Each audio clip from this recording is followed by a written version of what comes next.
Hello, नमस्कार विद्यार्थियों, नमस्कार दोस्तों। मैं हूं एसपी सर और आप देख रहे हैं बायोलॉजी वाला एसपी सर यूट्यूब चैनल। विद्यार्थियों, हमारे बायोलॉजी वाला एसपी सर यूट्यूब चैनल पर ऑनलाइन क्लासेस चल रही है। आप सभी विद्यार्थियों से निवेदन है कि बायोलॉजी वाला एसपी सर यूट्यूब चैनल को सबसे पहले सब्सक्राइब कीजिए, ताकि जो भी आने वाली क्लासें हैं उन क्लासों का आप लाभ ले सकें। विद्यार्थियों, बायोलॉजी वाला एसपी सर यूट्यूब चैनल को जैसे ही देखते हो तो पहली बार सब्सक्राइब करना ना भूलें, लाइक कीजिए, शेयर कीजिए और तमाम दोस्तों के साथ साझा करके बेल आइकन को दबा दीजिए, ताकि आने वाली क्लास को आपको नोटिफिकेशन मिल सके। विद्यार्थियों, हमारे इस बायोलॉजी वाला स्पेशल यूट्यूब चैनल पर 9th से लेकर के 12th तक साइंस और बायोलॉजी की क्लासें चल रही है वर्तमान में, लेकिन आने वाले समय में अन्य भी सब्जेक्टों की क्लासें ली जाएगी। लेकिन विद्यार्थियों, हमारे इस बायोलॉजी वाला स्पेशल यूट्यूब चैनल पर एक विशेष और है, जिसमें jet exam, joint entrance exam जो 2023 की भी स्टडी करवाई जाती है, और जिसमें बीएससी एग्रीकल्चर एंट्रेंस एग्ज़ाम के प्रोफेशनल डिग्री के लिए इसका अध्ययन करवाया जाता है। और दूसरी ऑनलाइन क्लासें पीडीएफ नोट्स बुक आने वाले दिनों में आपको अवेलेबल करवाएंगे। लेकिन विद्यार्थियों, इससे पहले आप इस बायोलॉजी वाला स्पेशल यूट्यूब चैनल को सब्सक्राइब ना करना भूलें। आपके सब्सक्राइब से हमें डबल एनर्जी मिलेगी, आपके लाइक से हमें बहुत ही जिज्ञासा, एक हेवी डोज मिलेगा, और आपके शेयर से हमें एक रिलैक्स की अनुभूति होगी कि हाँ, कुछ हमारे यूट्यूब चैनल पर अच्छा कमेंटमेंट हो रहा है। अब विद्यार्थियों ध्यान देना, आज का जो हमारा टॉपिक रहेगा वो टॉपिक है सर्वमान्य, जो हर किसी के अंदर, हर व्यक्ति इस टॉपिक से परिचित है, चाहे पढ़ा लिखा हो चाहे अनजान हो। और स्वाभाविक रूप से इस टॉपिक को आप, इस चैप्टर को आप, कोई भी, ऐसा नहीं कि पढ़ा लिखा भी इंसान, लेकिन मुख्यतः हमारे अध्ययन के लिए काफ़ी महत्वपूर्ण माना जाता है। और उस टॉपिक का नाम है द सेल कोशिका। क्योंकि जीवन की शुरुआत विद्यार्थियों एक यूनिट से होती है, इकाई से होती है। अब उस एक यूनिट से समूह मिलाकर के बहुत सारा विशाल शरीर या बहुत ही एक सुदृढ़ जटिल बन जाता है। लेकिन उस जटिलता का निर्माण एक सरलता बिंदु से होता है, यूनिट से होता है, और उनके बारे में आज अध्ययन करेंगे। तो विद्यार्थियों, सभी इस वीडियो को अंत तक देखें। शुरुआत करते हैं बिना देरी किए। आज का जो हमारा टॉपिक है वो है द सेल, जिसको बोलते हैं कोशिका। कोशिका क्या होती है, क्या काम करती है, किसकी, इसकी खोज किसने की, कोशिका सिद्धांत किसने दिए, कोशिका अंग होते हैं, सेल ऑर्गेन्स होते हैं, उन सेल ऑर्गेन्स की खोज, उसका कार्य क्या होता है। तो प्रत्येक एक एक भाग के बारे में हम अध्ययन करेंगे। लेकिन विद्यार्थियों, इस यूट्यूब चैनल से जुड़कर रहना पड़ेगा आपको, और सबसे पहले सब्सक्राइब करना पड़ेगा, तब जाकर के हम इस टॉपिक को ज़्यादा से ज़्यादा एक हाई एनर्जी के साथ इस टॉपिक को पूरा कर पाएंगे। लेकिन विद्यार्थियों, सबसे पहले यदि बात करते हैं कि द सेल कोशिका क्या होती है, तो मैं कहता हूं कि सजीव की सूक्ष्मतम इकाई, जिस शरीर के अंदर निर्माण स्ट्रक्चर होता है, उस स्ट्रक्चर के अंदर एक यूनिट्स होती है, और उस यूनिट्स को हम कह सकते हैं कोशिका। तो हम कह सकते हैं कि शरीर, सजीव की या शरीर की एक सूक्ष्म इकाई, और इस सूक्ष्म इकाई को हम किस नाम से जानते हैं? कोशिका के नाम से जानते हैं, सेल के नाम से जानते हैं। विद्यार्थियों ध्यान रखना, और इसी सेल के समूह से मिलकर के हमारे शरीर का निर्माण होता है। अब विद्यार्थियों ध्यान देना कि ये जो कोशिकाएं होती है, ये सजीवों के शरीर में संरचनात्मक, स्ट्रक्चर एंड क्रियात्मक, फंक्शनली रूप में एक मौलिक इकाई होती है, जो शरीर का संरचना का निर्माण करती है, और शरीर के अंदर अनेक विशिष्ट कार्य करने में भी अवेलेबल होती है या सक्षम होती है। तो हम दूसरा इसमें बिंदु कह सकते हैं कि सजीवों के शरीर में संरचनात्मक, जिसको हम बोल सकते हैं स्ट्रक्चर एंड क्रियात्मक जिसको बोलते हैं हम फंक्शनली, ठीक है ना। क्रियात्मक एक इकाई होती है।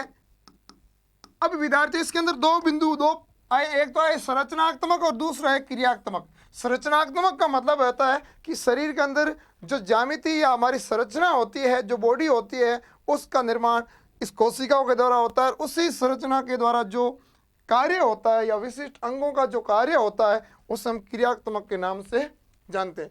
लेकिन विद्यार्थी दूसरा पॉइंट, तीसरा पॉइंट ये है कि कोशिकाएं होती है सजीव का, चाहे छोटा जीव हो चाहे बड़ा जीव हो, उसमें या तो एक कोशिका पाई जाती है या अनेक कोशिकाएं पाई जाती है। तो हम कह सकते हैं सजीव के शरीर में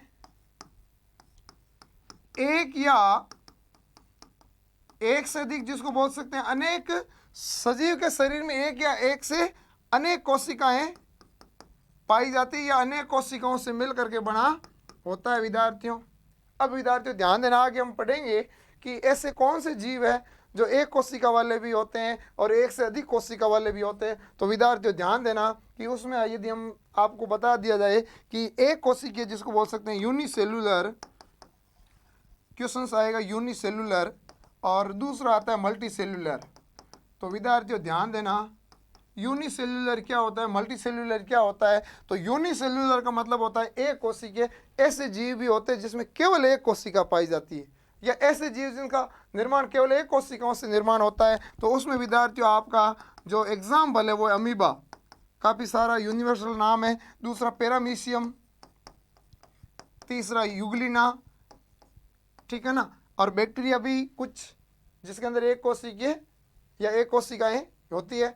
लेकिन बहुकोशिकीय मल्टी सेल्यूलर की बात करें तो विद्यार्थी इसके अंदर प्लांट्स एंड एनिमल्स, ठीक है ना। तो विद्यार्थी ध्यान रखना, इसमें पादप और जंतु दोनों ही उपस्थित होते हैं। क्यों?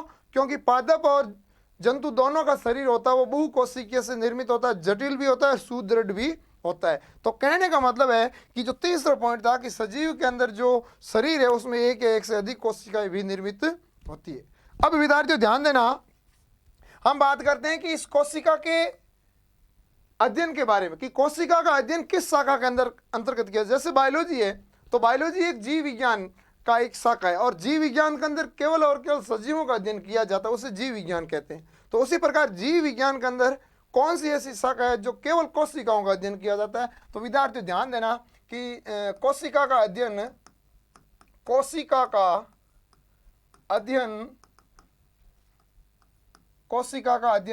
कोशिका विज्ञान कहलाता है। क्या कहलाता है? कोशिका विज्ञान कहलाता है। अब विद्यार्थियों ध्यान देना, कोशिका विज्ञान क्या है? इसको अंग्रेजी में बोल सकते हैं साइटोलॉजी। क्या बोल सकते हैं? साइटोलॉजी। साइटोलॉजी का मतलब ही होता है कोशिका विज्ञान। अब विद्यार्थियों ध्यान देना, एक और उसमें आता है कि कोशिका तथा कोशिका के अनेक अंग, अनेक कोशिकांग होते हैं, जिसके अंदर बहुत सारे अंश होते हैं कोशिका के अंग, और उन कोशिकांग के अंगों के अध्ययन करने की शाखा को किस नाम से जानेंगे? तो विद्यार्थी ध्यान रखना, उसको भी हम कह सकते हैं सेल बायोलॉजी। क्या कह सकते हैं? सेल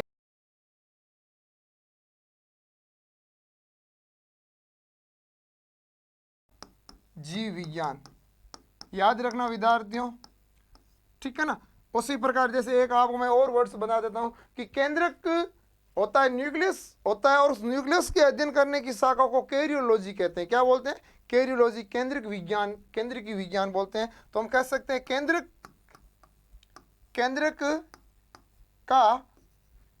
का अध्ययन करना, केंद्रक के अध्ययन को हम किस नाम से जानेंगे? कैरियोलॉजी के नाम से जानेंगे, जिसको हम बोल सकते हैं केंद्रक विज्ञान। क्या बोल सकते हैं? केंद्रक विज्ञान के नाम से जानते हैं, ठीक है। कहने का मतलब है कि कोई भी विशेष बिंदु का या किसी भी विशेष सजीवों का जिस शाखा के अंदर अध्ययन किया जाता है उसे उस शाखाओं के नाम से ही जाना जाता है। जैसे कोशिका का अध्ययन साइटोलॉजी के नाम से जानते हैं। जो भी कोशिका के बारे में अध्ययन होगा तो वो साइटोलॉजी के नाम से जाना जाएगा। दूसरे कोशिका तथा अनेक कोशिकांगों का अध्ययन करना वो सेल बायोलॉजी, और केंद्र का अध्ययन कैरियोलॉजी या केंद्रक विज्ञान। इसी प्रकार यदि प्लांट्स की देखा जाए कि शैवालों का अध्ययन एल्गोलॉजी, ठीक है ना भाई, एल्गोलॉजी के नाम से जिसको हम बोल सकते हैं शैवाल विज्ञान के नाम से जानते हैं। तो इसी बहुत सारे ऐसी विज्ञान की शाखाएं हैं जिसके अंदर अलग अलग अंगों के अलग अलग उस जीव और जंतुओं का अध्ययन किया जाता है। उसमें अलग अलग शाखाएं अलग अलग नाम से परिचित होती। अब विद्यार्थी ध्यान देना कि यह तो था नॉर्मल कोशिकाओं के बारे में। अब इस कोशिकाओं के बारे में डिस्कवरी ऑफ सेल की कोशिका की खोज कैसे हुई, कब हुई, किसने देखा और कौन से किस क्षेत्र में हुई थी। तो विद्यार्थी ध्यान देना, उसमें आपका कोशिका की खोज की बात करें, डिस्कवरी ऑफ सेल कि कोशिका की खोज या कोशिका खोज किसने की। तो सबसे पहले हम बात करते हैं कोशिका की खोज के बारे में। तो कोशिका की खोज, तो सर्वप्रथम यदि कोशिका की खोज की बात हम करें तो सबसे पहले वैज्ञानिक आप सभी जानते हो, कोशिका की खोज एक रॉबर्ट हुक नामक वैज्ञानिक था। रॉबर्ट हुक 1665 ईस्वी के अंदर, कौन सी ईस्वी के अंदर, 1665 ईस्वी के अंदर रॉबर्ट हुक नामक वैज्ञानिक ने खोज की। लेकिन विद्यार्थियों की कैसे, तो याद रखना रॉबर्ट हुक ने स्वयं निर्मित सूक्ष्मदर्शी माइक्रोस्कोप, याद रखना विद्यार्थियों, ठीक है ना।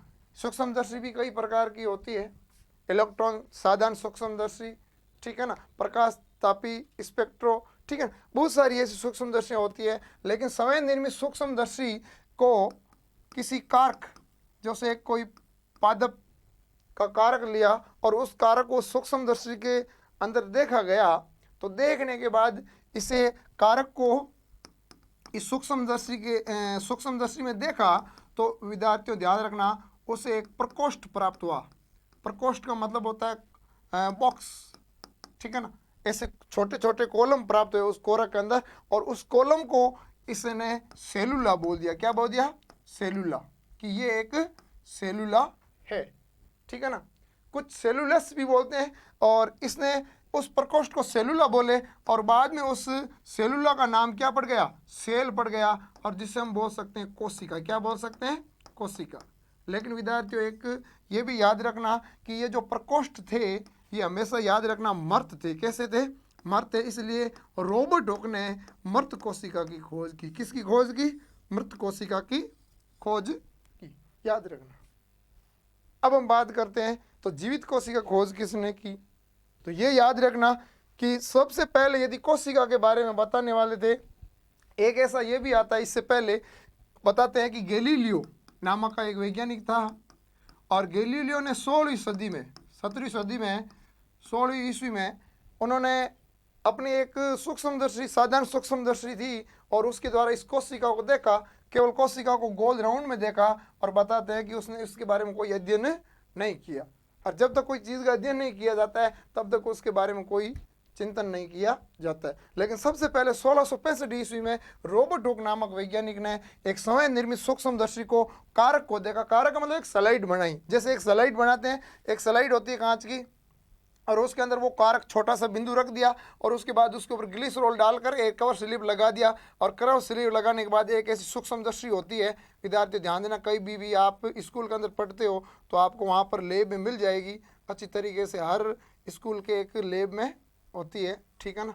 इस टाइप की एक ये सूक्ष्मदर्शी होती है, ठीक है। अब इसमें क्या होता है, यहाँ पर आँखों के द्वारा और यहाँ पर एक स्लाइड लगा दी जाती है, और यहाँ से लेंस लगे होते हैं, उत्तल लेंस और उत्तल लेंस, और यहाँ के द्वारा देखते हैं। तो सूक्ष्मदर्शी का काम होता है कि किसी भी छोटी वस्तु को बड़ा दिखाना, किसी भी छोटी वस्तु को बड़ा रूप दिखाई देना, क्योंकि एक कोशिका बहुत छोटी होती है, माइक्रोमीटर में होती है, और उसको बड़ा दिखाने के लिए माइक्रोस्कोप का काम करते हैं, सूक्ष्मदर्शी के द्वारा देखा जाता है। तो इसने कोरक को स्लाइड बना करके उस सूक्ष्मदर्शी के द्वारा देखा, तो सूक्ष्मदर्शी के देखने के बाद इसे एक प्रकोष्ठ बॉक्स प्राप्त हुए। कैसे बॉक्स प्राप्त हुए, ऐसे छोटे छोटे बॉक्स प्राप्त हुए इसे, ठीक है ना।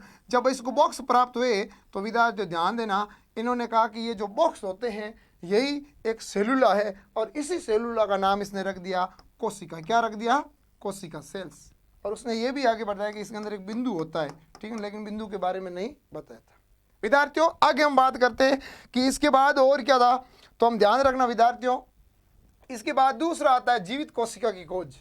1665 और 1665 से लेकर के 1674, 9 साल के बाद एक कोशिका की खोज करने वाले वैज्ञानिक थे ल्यूवेनहॉक नामक वैज्ञानिक थे, ठीक है ना। उसके बाद कौन आते हैं? ल्यूवेनहॉक। और इस ल्यूवेनहॉक ने 1674 के अंदर जंतु कोशिका, किसके अंदर? जंतु कोशिका के अंदर एक शुक्राणु और बैक्टीरिया, कह सकते हैं कि जीवाणु, बैक्टीरिया और दूसरा शुक्राणुओं की कोशिकाओं के बारे में क्या किया? अध्ययन किया। इसलिए याद रखना कि जंतु कोशिका की खोज करने वाले वैज्ञानिक कौन थे? ल्यूवेनहॉक। कब की? 1674 में। क्यों? क्योंकि ये जो जीवाणु और शुक्राणु, ये शुक्राणु भी किसके पार्ट्स होते हैं? जंतुओं के होते हैं। और ये बैक्टीरिया भी किसके अंदर है? उससे पहले जब तक आर्च व्हिटेकर से पहले इसको हमेशा जंतु जगत में माना जाता था। तो जीवाणु के स्लाइड बना करके इसने जीवित कोशिका की खोज की। तो ये भी याद रखना विद्यार्थियों कि ल्यूवेनहॉक नामक वैज्ञानिक ने सबसे पहले जीवित कोशिका की खोज की गई थी। और जीवित कोशिका और भी बताते हैं कि इन्होंने जल के ऐसे दूषित जल को लेकर के उसके अंदर छोटे छोटे बैक्टीरिया थे, और उस जल की स्लाइड बनाई और स्लाइड के अंदर देखा तो उससे छोटे छोटे माइक्रोस्कोप के अंदर ऐसी कोशिकाएं प्राप्त हुई, और वो कोशिकाएं जीवित थी। इसलिए ल्यूवेनहॉक नामक वैज्ञानिक ने कैसी कोशिका की खोज की? जीवित कोशिका की खोज की गई थी। किस पर की गई थी? जीवाणु और शुक्राणु कोशिकाओं पर। और याद रखना इसे जंतु कोशिका की खोज किसने की? ये भी इसी ल्यूवेनहॉक के नाम से पहचाना जाता है कि जंतु कोशिका खोज किसने की? ल्यूवेनहॉक नामक वैज्ञानिक ने की। अब विद्यार्थियों ध्यान देना कि कोशिका के खोज करने के बाद कोशिका सिद्धांत, सेल थ्योरी कि कोशिका सिद्धांत किसने दिया? कोशिका सिद्धांत क्या होते हैं, तो उसके बारे में हम बात करते हैं। विद्यार्थियों हम बात करते हैं कोशिका सिद्धांत की। तो ध्यान देना कोशिका सिद्धांत क्या होता है? सेल थ्योरी, कोशिका सिद्धांत जिसको हम सेल थ्योरी के नाम से जानते हैं, सेल थ्योरी। ये कोशिका सिद्धांत क्या है? इसमें काफ़ी कोशिका सिद्धांत के अंदर संशोधन भी हुआ, नए सिद्धांत भी दिए, लेकिन सबसे ज़्यादा प्रचलित सिद्धांत जो सबसे पहले कोशिका सिद्धांत देने वाले थे वो आपके थे एम स्लाइडेन, ठीक है ना, और टी शवान। दूसरे वैज्ञानिक कौन थे? टी शवान। अब यदि इसका पूरा नाम आप जानना चाहते हो तो बता देता हूं कि मैथियस जैकब स्लाइडेन और थियोडोर शवान। अब याद रखना विद्यार्थियों ये भी जर्मनी का बंदा था, वनस्पति विज्ञान का। ये स्लाइडेन किसका था? वनस्पति का। और ये जो टी शवान था ये प्राणी शास्त्र का था, जंतुओं का था। लेकिन दोनों ने सन 1838 और सन 1839 के अंदर काम किया, और काम करने के बाद कोशिका के बारे में अध्ययन किया, और अध्ययन करने के बाद उन्होंने बता दिया कि यह कोशिका सिद्धांत। और कोशिका सिद्धांत विद्यार्थी है कि हम वैसे आगे पूर्ण तरीके से पढ़ेंगे, लेकिन थोड़ा सा मैं इसके बारे में स्पष्टीकरण लें, क्योंकि हम पढ़ रहे हैं डिस्कवरी ऑफ सेल, खोज के बारे में पढ़ रहे हैं। लेकिन विद्यार्थी ध्यान देना कि इन्होंने बताया कि जो कोशिकाएं होती है वो सजीव के सभी, या हम कह सकते हैं कि सजीव कोशिकाओं से निर्मित होते हैं। सजीव का जो शरीर है उनका निर्माण कोशिकाओं से बना है। दूसरा उसने कहा कि कोशिकाएं होती है वो शरीर की संरचनात्मक एवं क्रियात्मक इकाई होती है। तो हम कह सकते हैं कि पहला इसका पॉइंट था कि सजीव कोशिकाओं से निर्मित होते हैं। सजीव का शरीर, या सजीव भी बोल सकते हैं, सजीव का शरीर कोशिकाओं से निर्मित होता है। किससे निर्मित होता है? कोशिकाओं से निर्मित होता है। और दूसरा इसका बिंदु ये था कि जो सजीव होते हैं, सजीव का जो शरीर है या कोशिका सजीव की संरचनात्मक एवं क्रियात्मक इकाई होती है। संरचनात्मक एवं क्रियात्मक इकाई होती है। याद रखना, स्ट्रक्चर एंड फंक्शनली, संरचनात्मक एवं क्रियात्मक इकाई होती है। ये किन्होंने बताया कि एम स्लाइडेन और टी स्वान ने बताया था कि कोशिकाएं होती है वो सजीव, सभी सजीवों के अंदर पाई जाती है, और दूसरी जो कोशिकाएं होती है वो सजीव की संरचनात्मक एवं क्रियात्मक मूलभूत इकाई होती है। इसके बिना हमारा शरीर बन नहीं सकता। लेकिन तीसरी इसने एक ये बताया कि ये जो कोशिकाएं होती है पैकिंग के रूप में होती है, पॉकेट के रूप में होती है। थोड़ा बहुत इसके अंदर संशोधन होगा। अब ध्यान देना, इसके बाद यदि हम बात करते हैं कि एक नेगेली सन 1946 के अंदर एक नागेली आता है, और नागेली इस कोशिका सिद्धांत के बारे में अपना विचार प्रकट करता है। इन्होंने कहा कि जो कोशिका शरीर की संरचनात्मक इकाई होती है, लेकिन इन्होंने ये भी कहा कि जो कोई भी सजीव है उसमें नई कोशिका का निर्माण सदैव पूर्ववर्ती कोशिका से होता है। कहने का मतलब है कि कोई भी दूसरी कोशिका बनेगी वो पूर्व कोशिका जीवित कोशिका से ही बनेगी। लेकिन इसने केवल विचार रखे, और इसी विचार के आधार मानकर सन 1846 है, और 1855 में एक वैज्ञानिक आता है और जिसका नाम है रुडोल्फ विर्चोव, और इसने इस सिद्धांत के बारे में स्पष्ट कर देता है। इसने कहा कि कोई भी जीव के अंदर दूसरी कोशिका का निर्माण हमेशा जीवित कोशिका से होता है, या हम कह सकते हैं कि नई कोशिका का निर्माण, नई कोशिकाएं पूर्ववर्ती कोशिका से निर्मित होती है, पूर्ववर्ती कोशिकाओं से निर्मित होती है। याद रखना विद्यार्थियों, इसको 2-3 परिभाषा से हम कह सकते हैं कि नई कोशिकाएं पूर्ववर्ती कोशिका से निर्मित होती है, या कह सकते हैं कि दूसरी कोशिका होती है वो पहली कोशिका से निर्मित होती है। लेकिन विद्यार्थी ध्यान रखना, ये विचार किसका था? नागेली का। इस नागेली ने अपने विचार रख दिए, लेकिन इसी विचार को आधार किसने माना? रुडोल्फ विर्चोव ने। और रुडोल्फ विर्चोव ने एक कोशिका सिद्धांत में संशोधित करते बोल दिया कि नई कोशिकाएं पूर्ववर्ती कोशिका से निर्मित होती है। अब विद्यार्थी ध्यान देना, उसके बाद हम पढ़ते हैं कि हमारे कोशिकाएं होती है, और कोशिका के अंदर आपको मालूम है कि जैसे ये मान लेते हैं कोशिकाएं, नॉर्मल कोशिकाएं, और इसके मध्य केंद्रक होता है, ठीक है ना। अब केंद्रक के अंदर केंद्रिका होती है और बहुत सारे ऐसे कोशिकांग होते हैं, ठीक है ना, तारकाय, राइबोसोम, अंतद्रव्य, जालिका वगैरह, ठीक है ना। अब ध्यान देना विद्यार्थियों, इसके अंदर जीव द्रव्य जिसको हम बोल सकते हैं प्रोटोप्लाज्मा, ये जीव द्रव्य क्या है? ये हमेशा याद रखना कि कोशिका के अंदर कोशिका द्रव्य और केंद्रिक द्रव्य, कोशिका द्रव्य और केंद्रिक द्रव्य हम आगे पढ़ेंगे कि इसके अंदर आपके कहने का मतलब है कि कोशिका के अंदर ये जो केंद्रक होता है, केंद्रक के अंदर न्यूक्लियोप्लाज्म, और दूसरा ये जो आपका कोशिका वाला है ये आपका होता है साइटोप्लाज्म। जब ये दोनों मिल जाते हैं और दोनों मिलने के बाद जो हमें प्राप्त होगा वो प्रोटोप्लाज्मा होगा। क्या होगा? प्रोटोप्लाज्म।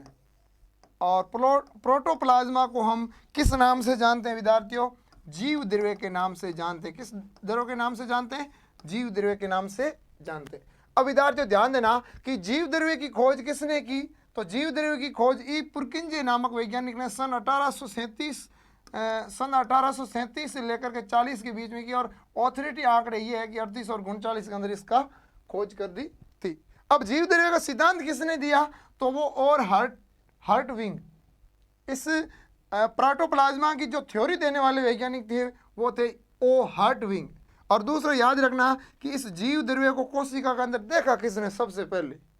तो वो आपका आता है कार्टी नामक वैज्ञानिक था। सन 1772 के अंदर इस जीव द्रव्य को कोशिका के अंदर देखा गया था। और उसके बाद ध्यान रखना कि इस जीव द्रव्य का सबसे पहले जो नाम रखा था, इन सभी से पहले नाम रखा था सारकोड। ये सारकोड नाम रखने वाले वैज्ञानिक कौन थे? डुजार्डिन।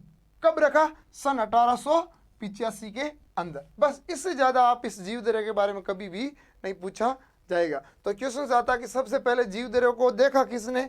कार्टी नामक ने 1772 के अंदर। सबसे पहले इसका नाम किसने रखा? तो सारकोड नाम रखा डुजार्डिन ने, ठीक है ना। कब रखा? 1835 के अंदर। इस जीवदर्य की खोज किसने की? ई पुरकिंजे नामक वैज्ञानिक ने की। और इसके बाद इस प्रोटोप्लाज्मा थ्योरी किसने दी? तो वो आपका था ओ हर्टविग के नाम से जाना था। अब हम आगे बात करते हैं कि सबसे पहले कोशिका, जीवदर्य के बाद हम देखते हैं कोशिका। ये कोशिका होती है और कोशिका के मध्य भाग में केंद्रक होता है। क्या होता है? मध्य भाग में केंद्रक होता है विद्यार्थियों। लेकिन विद्यार्थी ध्यान देना कि हर कोशिका में ये मध्य नहीं होता है। जैसे जंतु कोशिका की बात करें तो ये केंद्रक मध्य स्थित होता है, लेकिन पादप कोशिका के अंदर कभी भी केंद्रक मध्य नहीं होता है। ये हमेशा किनारों या परिधि के निकट होता है। इसका रीज़न ये होता है कि जो पादप कोशिकाएं होती है उसके अंदर रिक्तियाँ, रसधानियाँ होती है, वोकुल्स होती है, वो बड़ी बड़ी होने के कारण इस केंद्र को अपनी स्थिति से हटा करके किनारे पर ले आती है। लेकिन विद्यार्थी ध्यान रखना, इस केंद्र को हम किस नाम से जानेंगे? न्यूक्लियस के नाम से जानेंगे। ये न्यूक्लियस क्या होता है, इसकी खोज किसने की? तो सबसे पहले इसकी खोज की थी रॉबर्ट ब्राउन ने सन 1831 के अंदर। एक आर्किड पादप के अंदर इसकी खोज की थी। किस पादप के अंदर? आर्किड। ये एक बागवानी पादप होता है जो सूर्य के प्रकाश के कारण नमी और स्थान इसका लगभग 60 से 70 फ़ारेनहाइट टेम्परेचर के आधार पर यह पौधा पनपता है, ठीक है। और बागवानी पौधा होता है जो गमलों के अंदर इसको नॉर्मल उगा सकते हैं, ठीक है। तो इस क्वेश्चन आता है कि कौन से पादप के अंदर इसकी पादप की कोशिकाओं के अंदर खोज की? तो आर्किड एक पादप था, उसकी कोशिकाओं के अंदर केंद्र की खोज की। और ध्यान देना कि केंद्र के अध्ययन को किस नाम से जानते हैं? कैरियोलॉजी के नाम से जानते हैं। और कैरियोलॉजी का मतलब होता है केंद्रक विज्ञान। इससे ज़्यादा इसमें और भी बहुत सारे केंद्र के अंदर गुणसूत्र पाए जाते हैं, जिसमें जेनेटिक्स करेक्ट होते हैं, आनुवंशिक लक्षण इसी केंद्र के अंदर पाए जाते हैं। वो आगे हम पढ़ेंगे, ठीक है। आगे हम बात करते हैं गुणसूत्र। यहाँ आ गए गुणसूत्र, जिसको बोलते हैं क्रोमोसोम। गुणसूत्र को, ये गुणसूत्र कहाँ पाया जाता है? ये इसी के अंदर पाया जाता है। दो स्थितियों में पाया जाता है।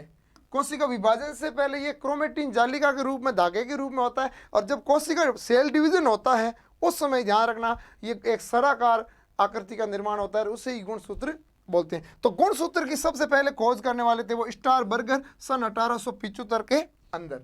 याद रखना विद्यार्थियों, गुणसूत्र की क्रोमोसोम्स की खोज करने वाले वैज्ञानिक थे स्टारबर्गर सन 1875 के अंदर। और इसका नाम रखने थे वो डब्ल्यू वाल्डेर। इसका नाम रखने वाला कौन सा वैज्ञानिक था? डब्ल्यू वाल्डेर, ठीक है ना, याद रखना। और वाल्डेर ने कब रखा? 3 साल बाद 1888 के अंदर इसका नाम रख दिया। लेकिन विद्यार्थियों ध्यान देना कि एक और वैज्ञानिक दो थे कि गुणसूत्रीय सिद्धांत किसने दिया, यह भी मैं आपको इसमें जोड़ना चाहता हूं कि गुणसूत्र सिद्धांत किसने दिया? तो गुणसूत्र सिद्धांत बावेरी ने दिया। किसने दिया? बावेरी ने। लेकिन ध्यान देना विद्यार्थियों कि किसी जीव के अंदर निश्चित गुणसूत्रों की संख्या किसने बताई? निश्चित गुणसूत्रों की संख्या, निश्चित गुणसूत्रों की संख्या, जैसे मनुष्य के अंदर 46 गुणसूत्र होते हैं, तो निश्चित गुणसूत्रों की संख्या बंडेन और बावेरी दोनों ने मिल करके बनाई, ठीक है ना। इन दोनों ने निश्चित, जैसे मनुष्य के अंदर, मानव के अंदर कितने गुणसूत्र है? 46 गुणसूत्र है। कितने गुणसूत्र है?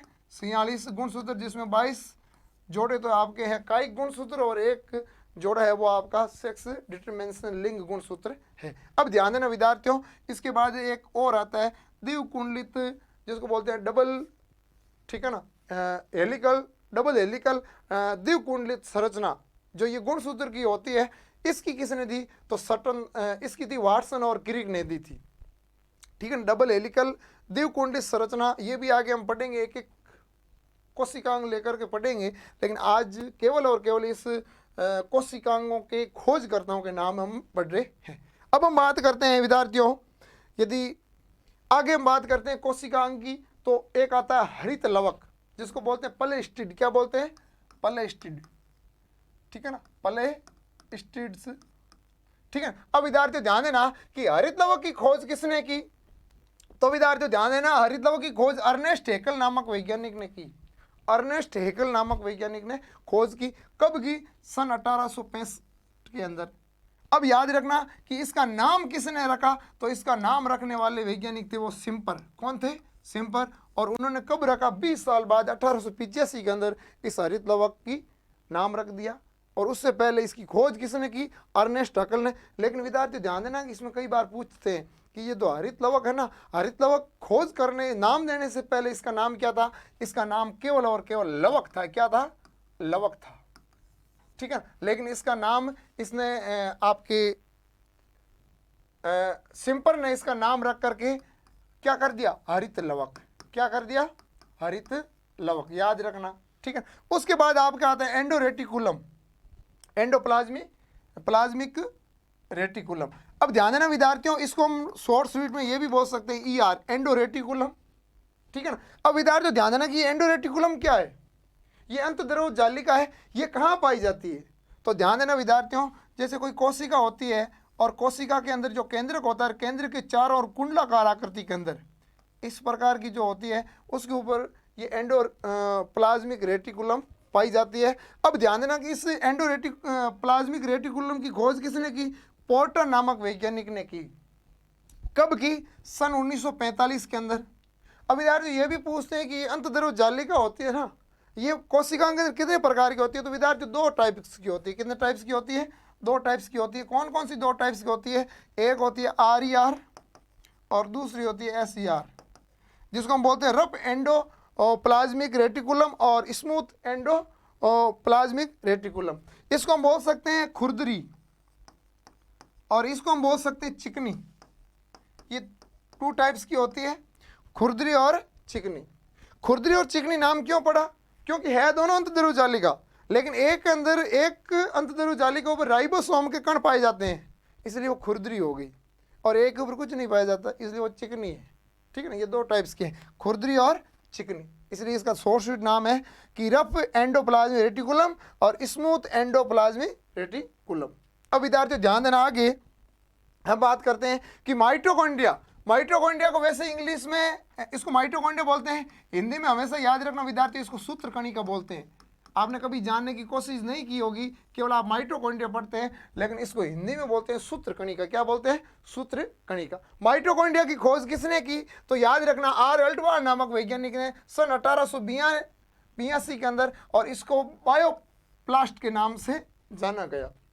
फिर उसका नाम किसने रखा? R. अल्टमान ने इसको माइटोकॉन्ड्रिया नहीं बोला था, R. अल्टमान ने इसको बायोप्लास्ट बोला था, लेकिन C. बेंडर नामक वैज्ञानिक ने इसका नाम क्या रख दिया? माइटोकॉन्ड्रिया रख दिया था, माइटोकॉन्ड्रिया नाम रख दिया था। तो याद रखना विद्यार्थियों कि माइटोकॉन्ड्रिया की खोज करने वाले थे R. अल्टमान सन 1882 के अंदर। इसने बायोप्लास्ट नाम दिया। कौन सा नाम दिया? बायोप्लास्ट। लेकिन विद्यार्थियों सन 1885 के समथिंग ये नाम C. बेंडा ने रख दिया, और क्या नाम रख दिया? माइटोकॉन्ड्रिया, और इसको हिंदी में बोलते हैं सूत्रकणिका। और विद्यार्थी इसमें विशेष बात यदि आप जानना चाहते हो तो ये कोशिका का पावर हाउस कहलाता है, कोशिका का शक्ति गृह कहलाता है, क्योंकि कोशिकाओं को ऊर्जा प्रदान समय समय पर यही आपके कोशिकांग करता है। फिर उसके बाद हम बात करते हैं लाइसोसोम। कई बार आप पढ़ते हैं कि कोशिका की आत्मघाती थैली, सुसाइड ऑफ बेग्स, जिसको कोशिका की आत्मघाती थैली के नाम से भी जाने जाते हैं। तो आत्मघाती थैली खोज किसने की? एक खोज थी D. ड्यूए नामक 1955 के अंदर। और लेकिन विद्यार्थी याद रखना कि ये जो लाइसोसोम है इसकी खोज किस कोशिका की? तो याद रखना कि जो चूहा होता है, चूहे की यकृत कोशिका के अंदर इसकी खोज की गई थी, कि उस यकृत होता है, लिवर है, उस लिवर के अंदर देखा तो वो लाइसोसोम कोशिकांग मिला। तो सबसे पहले हमारे में भी होता है, लेकिन सबसे पहले देखने वाले थे ये D. ड्यूए ने। तो D. ड्यूए ने सबसे पहले जो चूहा होता है और चूहे के यकृत कोशिका के अंदर इसकी खोज की। किसकी की? लाइसोसोम की। और विद्यार्थी ध्यान देना, लाइसोसोम को कोशिका की आत्मघाती थैली भी कहते हैं। आगे हम पढ़ेंगे अच्छी तरीके से इस कोशिकांगों को, आत्मघाती की थैली, ठीक है ना, याद रखना। उसके बाद हम बात करते हैं कि रिक्तिकाएं, रसदानी। ये रसदानी क्या होती है? ये गुब्बारे टाइप होती है, कोशिकाओं के अंदर गुब्बारे समान दिखाई देती है। लेकिन याद रखना विद्यार्थियों, जंतु और पादप कोशिका के अंदर इसका डिफरेंट किया जाता है। तो जंतु कोशिका के अंदर ये रसदानियाँ, रक्तानी वोकल्स बिल्कुल छोटी होती है, न के बराबर होती है। लेकिन पादप कोशिका के अंदर बहुत बड़ी बड़ी होती है। यदि इसकी केंद्रीय रिक्तकाएं बोले तो वो कुल कोशिका का 90% भाग केंद्रीय होता है। इसलिए केंद्रक हमेशा पादप कोशिका के अंदर परिधि पर होता है, जंतु कोशिका अंदर ये न के बराबर और छोटी होती है, इसलिए उसका केंद्रक मध्य होता है। अब ये रस नानियों की खोज किसने की? डुजार्डिन ने। डुजार्डिन सन 1941 के अंदर, ठीक है ना, और ये प्लांट सेल के अंदर ही इसने की खोज की गई थी। अब विद्यार्थी ध्यान देना, फिर बात करते हैं राइबोसोम्स, ठीक है। अब राइबोसोम्स क्या होते हैं? ये भी राइबोसोम आपने पढ़ा कि एंडोप्लाज्मिक रेटिकुलम अंतर्द्रव्य जालिका ऊपर राइबोसोम पाए जाते हैं। तो राइबोसोम ये भी प्लांट सेल के अंदर, इसकी जो खोज करने वाले थे वो रॉबिन्स और रॉबर्ट नामक वैज्ञानिक थे। कौन थे? रॉबिन्स और कौन थे? रॉबर्ट। ये प्लांट मतलब पादप कोशिका के अंदर की, पादप कोशिका के अंदर जो राइबो को सोम की खोज करने वाले वो वैज्ञानिक थे रॉबिन्स और रॉबर्ट्स। और दूसरा एनिमल सेल के अंदर मतलब जंतु कोशिका के अंदर खोज करने वाले थे वो थे पेलेडे। कौन थे? पेलेडे, ठीक है ना, याद रखना। और दूसरा इसका नाम रखने वाले, तो नाम रखने वाले वैसे इसको कलाडे भी बोलते हैं और कभी कभी रॉबर्ट्स के नाम से सन 1958 के अंदर इस राइबोसोम के नाम रखा गया था। किसने? रॉबर्ट और कलाडे, या क्लाड भी बोलते हैं इसको। किस नाम से जानते हैं? क्लाड। अलग अलग किताबों के अंदर अलग अलग आपको मिलेंगे, लेकिन मात्रा को ध्यान ना रख करके मुख्य बिंदु को ध्यान में रखना है। तो ये तो आपका था राइबोसोम, ठीक है। अब याद रखना विद्यार्थियों, राइबोसोम के अंदर यदि विशेष बात कही जाए तो राइबोसोम से अंदर मुख्य प्रोटीन का संश्लेषण होता है। किसका संश्लेषण होता है? प्रोटीन्स का। इसलिए इसे प्रोटीन का घर कहते हैं। क्या कहते हैं? प्रोटीन का। कोशिका का इंजन किसके नाम से जानते हैं? कोशिका का इंजन हमेशा प्रोटीन के नाम से। प्रोटीन का इंजन या कोशिका का इंजन इस प्रोटीन को, इस राइबोसोम को बोलते हैं। क्यों? क्योंकि राइबोसोम के अंदर हमेशा प्रोटीन का संश्लेषण होता है। मुख्यतः इसका काम ही क्या होता है? प्रोटीन्स का संश्लेषण करना। अब आगे अगला जो कोशिकांग है आपका वो है तारका, जिसको बोलते हैं सेंट्रोसोम। क्या बोलते हैं? सेंट्रोसोम होते हैं। ये लिए पादप कोशिका में कम से कम अनुपस्थित होता है, और जब कोशिका विभाजन होता है तो इसका मुख्य भूमिका होती है। अब विद्यार्थी ध्यान देना कि ये जो तारकाय होता है इसमें सबसे पहले शब्द या इसकी बात करें कि प्रयोग, इसकी खोज किसने की? तो टी बावेरी नामक वैज्ञानिक सन 1888 के अंदर इस तारकाय या सेंट्रोसोम की खोज की गई थी।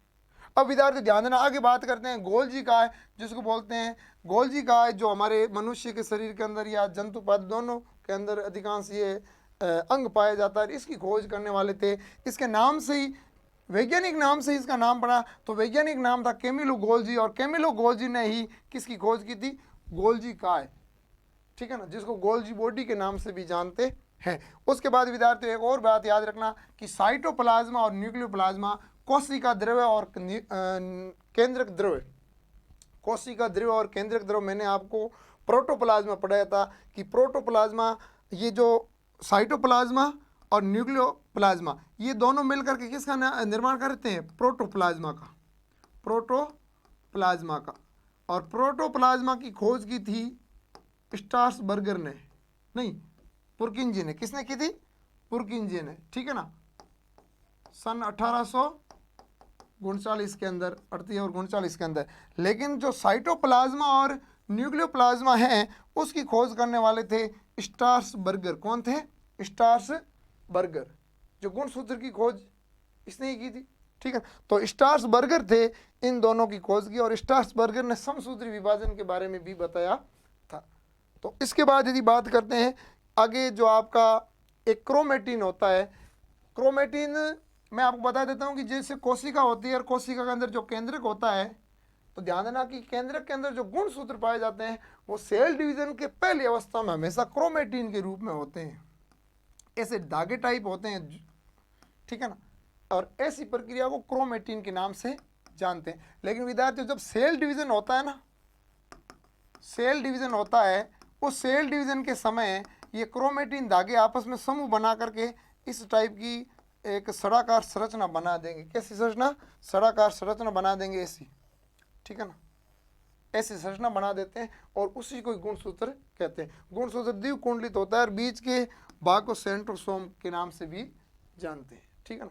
गुणसूत्र बिंदु के नाम से भी जानते हैं। तो याद रखना, क्रोमेटिन की खोज सन 1882 के अंदर डब्ल्यू फ्लेमिंग नामक वैज्ञानिक ने, किस नामक वैज्ञानिक ने?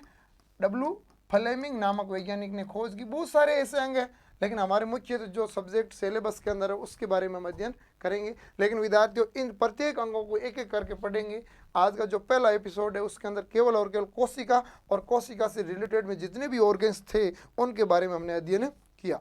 विद्यार्थियों, आपको समझ में आया होगा, इसलिए आपसे पुनः एक बार रिक्वेस्ट है कि इस वीडियो को पूरा देखिए। जब भी आप इस यूट्यूब चैनल को देखते हो तो सब्सक्राइब करना ना भूलें। आपके सब्सक्राइब्स के हमारे सहयोग मिलेगा, और हमारे को सहयोग जब मिलेगा तो हम एक नई ऊर्जा के साथ, नए एपिसोड के साथ, नए उत्साह के साथ एक नया वीडियो अपलोड करेंगे। और आने वाले दिनों में आपकी और भी क्लासें ली जाएगी अलग अलग सब्जेक्ट की। लेकिन चैनल को सब्सक्राइब करना ना भूलें। चैनल ही सब कुछ है, और इसी सब्सक्राइब्स के, आपके सब्सक्राइब से, आपके सपोर्ट से ही हमारे इस यूट्यूब चैनल को सपोर्ट मिलेगा।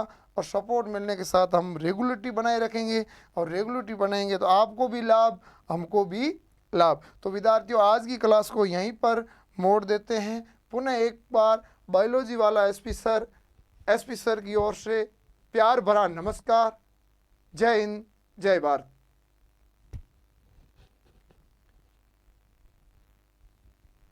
अरे यार।